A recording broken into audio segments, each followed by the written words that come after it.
An eerie calm hangs at the conflict-torn ethnic regions of Georgia. The Russian forces have set up fences in the region.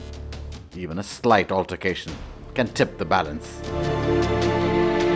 It was in 2008 that more than 170 servicemen, 14 policemen, 228 civilians from Georgia were killed during the 5-day conflict between Georgia and Russia in 2008.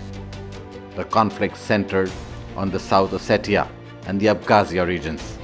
These two provinces in Georgia are supported by Russia. An accusation of a drone attack on the Georgians by the Russians led to the famous Russo-Georgian War. Russian troops started moving in, flying aircraft over Georgian capital, and airstrikes in South Ossetia made the situation worse. This war, even though it ended, worsened the relations between the countries and was also regarded as the first European war of the 21st century. Russia had largely destroyed Georgia's war-fighting machinery after the ceasefire.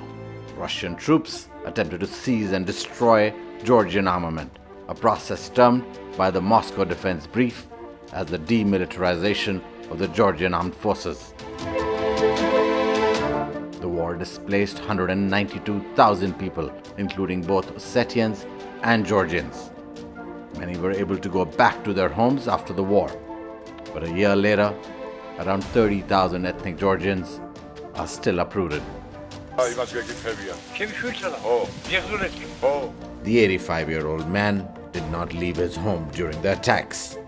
When he woke up in the morning, this barbed wire fence had been erected, leaving his daughter and her child on the other side of the territory, still under control of the Georgian government.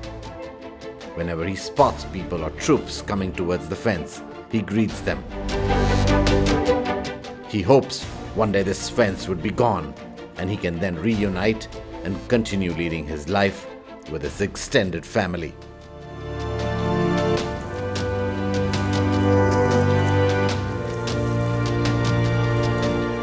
People who are today divided by the artificial barriers, such as barbed wire fences, which are erected there by the occupation regime.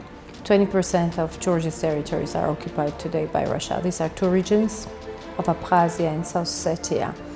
Around 300,000 people, which means more than half of the population of these two regions, are in exile. These are ethnic Georgians. There are other people, around 200,000 people, who remain behind these barbed wires of different ethnicities, mostly Abkhazians and Ossetians. Refugee Naira Javishvili remembers each minute of the day when they had to flee. They picked up whatever they could as they left. The recurrent bombing and the inferno that took place as she left her hometown haunts her till this day. She now lives in a refugee accommodation provided by the Georgian government, not far from where the fence has been erected.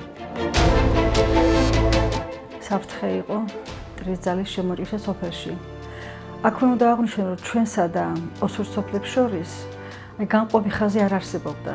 არსებობდა მხოლოდ სავალი გზა, სავალი ბილიკები.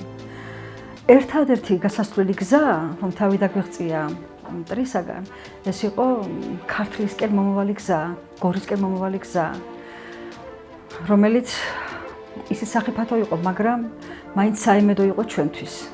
მოგეხსენებათ ახალბად გავითვალისწინებთ, თუ როგორი განლაგება იყო და როგორი იყო ჩვენი მდგომარეობა. ამ სამივე სოფელში უკვე ჯარისკაცები იყვნენ. ისმოდა სროლის ხმები, აფეთქებები. ჩვენს იქ ყოფნის დროს, სანამ მასიურად განადგურდებოდა სოფელი, რამდენიმე ბინა დაიწყო. ჩამოვარდა ყუმბარები, ცია, ანუ ეს ჩვენი მტერი რუსეთი ასე გაიმეტებდა ქართლის ამ მშვენიერ სოფელს.